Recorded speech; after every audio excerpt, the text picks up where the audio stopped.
What's going on, everybody? Welcome to another brand new installment of Renegades Reviews, exclusively here as always on the Casa D18 Studios channel. I, of course, am your host, the Renegade JJ Williams, and today we're going to keep going through the silent film era of our homage to classic horror, and we're going to discuss 1922's Nosferatu, A Symphony of Horror, starring Max Schreck, Gustav von Wagenheim, Greta Schroeder, Alexander Grenache, George H. Schnell, and Ruth Landshoff. What's going on, everybody? Thank you for joining me here once again for another brand new installment of Renegades Reviews. And like I said during the introduction, today we're going to keep going through the silent film era of our homage to classic horror. We have 4 silent films in total to cover before we get to the universal monsters, if you will. We did John Barrymore's Dr. Jekyll and Mr. Hyde yesterday. We've got 2 Lon Chaney Sr. films coming up over the next couple days. But today it's the German film Nosferatu. And our movie takes place in the year 1838 in the German town of Weisburg. Thomas Hutter is sent to Transylvania by his employer, estate agent Herr Nock, in order to visit a brand new client named Count Orlok, who plans to buy a house right across from Hutter's own home. Now, while embarking on his journey, Hutter stops at an inn where the locals become frightened by the mere mention of Count Orlok's name. Hutter rides on a coach to a castle where he is welcomed by Count Orlok. When Hutter is eating dinner that evening, he accidentally cuts his thumb, and Count Orlok tries to suck the blood out, but Hutter pulls his hand away, repulsed by the Count's actions. Hutter wakes up the next morning only to find fresh puncture wounds on his neck, which he attributes to mosquitoes. That night, Orlok signs the documents in order to purchase the house, and he notices a photo of Hutter's wife, Ellen, remarking about how she has such a lovely neck. While reading a book about vampires that he took from the local inn, Hutter begins to suspect that Count Orlok is in fact a vampire. Hutter begins to cower in his room as midnight approaches, with no way to bar the door. The door ends up opening by itself, and Count Orlok enters, and Hutter hides under the bed covers and falls unconscious.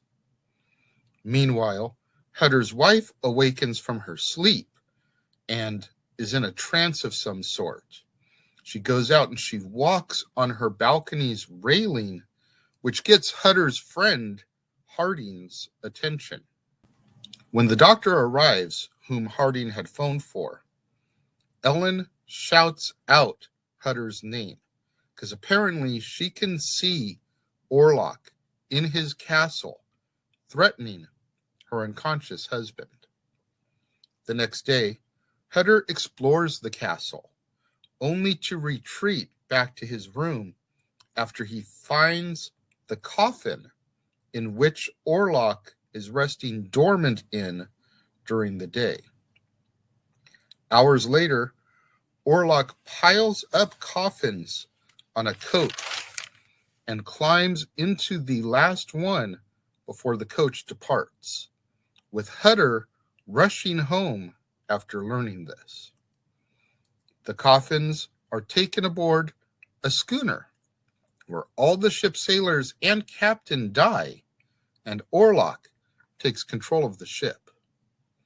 When the ship arrives in Weisburg, Orlok leaves unobserved, carrying in his arms one of his coffins, and moves into the house that he purchased across from Hutter. Many deaths in the town follow after Orlok's arrival, which the town's doctors blame on an unspecified plague. Ellen then begins to read the book that Hutter found at the inn about vampires, which claims that a vampire can only be defeated if a pure-hearted woman distracts the vampire with her beauty. Ellen opens up her window in order to invite Orlok in, but she ends up fainting. Hutter revives her, and she sends him to fetch Professor Bueller, a physician. After Professor Bueller leaves, Orlok enters and drinks her blood, but starts as the sun begins to rise, causing Orlok to vanish in a puff of smoke by the sunlight. Ellen lives just long enough to be embraced by her grief-stricken husband, and our movie ends with a final shot of Count Orlok's castle in the Carpathian Mountains, shown to be in ruins. Now, if you couldn't tell by the synopsis and the description that I just read, this film is very eerily similar to that of Dracula. As a matter of fact, this film is an unauthorized adaptation of Bram Stoker's Dracula. Florence Stoker, the widow of Bram Stoker, sued Prana Films, the production company that was responsible for Nosferatu, and won on the basis of copyright infringement, causing Prana Films to go out of business. This film is the only film that Prana Films ever made as a result of the lawsuit. Now, as it is an unauthorized version of Dracula, if you're familiar with the Dracula story or its films or its characters, Thomas Hutter is supposed to be Jonathan Harker. Ellen Hutter, his wife, is Wilhelmina Harker. Enoch is Renfield. Professor Bueller is Van Helsing. And of course, Count Orlok is Count Dracula. Now, when we get into the meat and potatoes of this, it's a really good movie. It's so sad that Prana Films had to close its doors as a result of the copyright infringement lawsuit over this, because they did a remarkable job telling the story of Dracula. And Max Schreck was just an incredibly creepy character actor. Like, Lon Chaney gets a lot of praise for being the man of 1,000 faces, but this man, Max Schreck, I mean, you can just see by looking at the man and then the character he played, what he was willing to go through to change his appearance physically.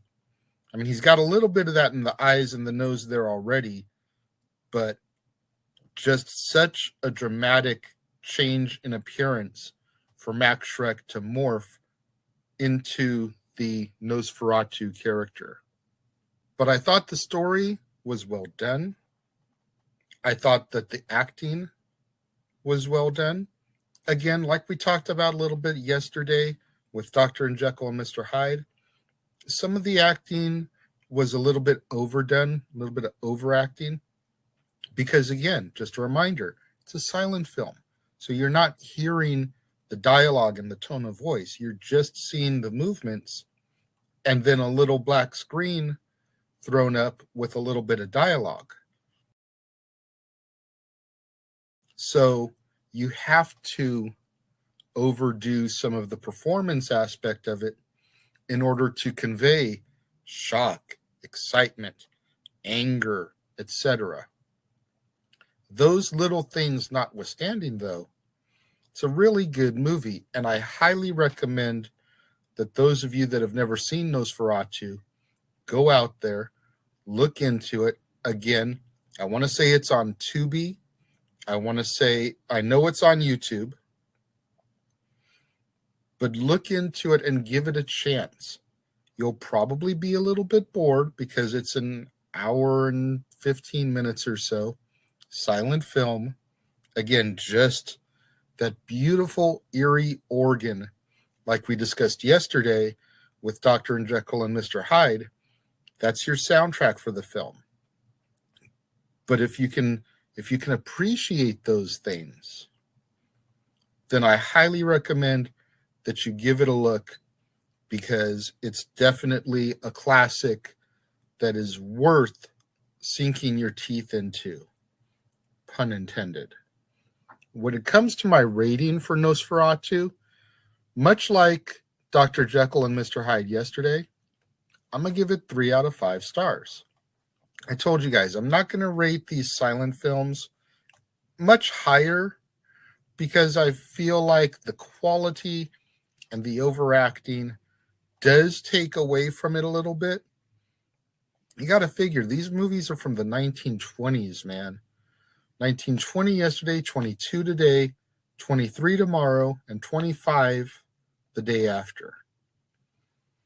So technology and everything definitely isn't what it used to be. You know, and technology now has improved vastly since then. So you really can't hold them to the same standards. But I feel like 3 out of 5 stars is a very respectable rating grade for these films. And again, I highly recommend you get out there and give them a look. Those of you that have seen Nosferatu, what do you think? If you're watching the premiere, leave your thoughts and comments over here. If you're watching on demand later in the day, leave your thoughts and comments down here. Whatever you do, though, when you get out there on social media, let's try to get those hashtags trending. Hashtag Casa D18 Studios, hashtag Renegades Reviews, hashtag Renegade Returns, and of course, the ever popular hashtag Shenanigans.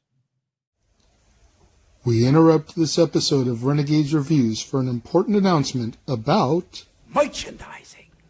Merchandising? What's that? Merchandising. Come, I'll show you. Merchandising, where the real money's made. Make sure you go over to teespring.com/stores/Jeff Meacham Network for all the t-shirts you see here from the West Coast professor, Jeff Meacham himself.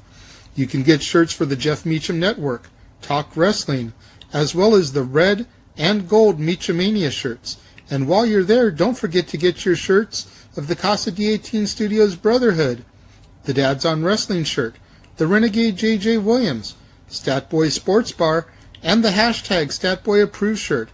Make sure you go over to teespring.com/stores/Jeff Meacham Network and score your shirts today.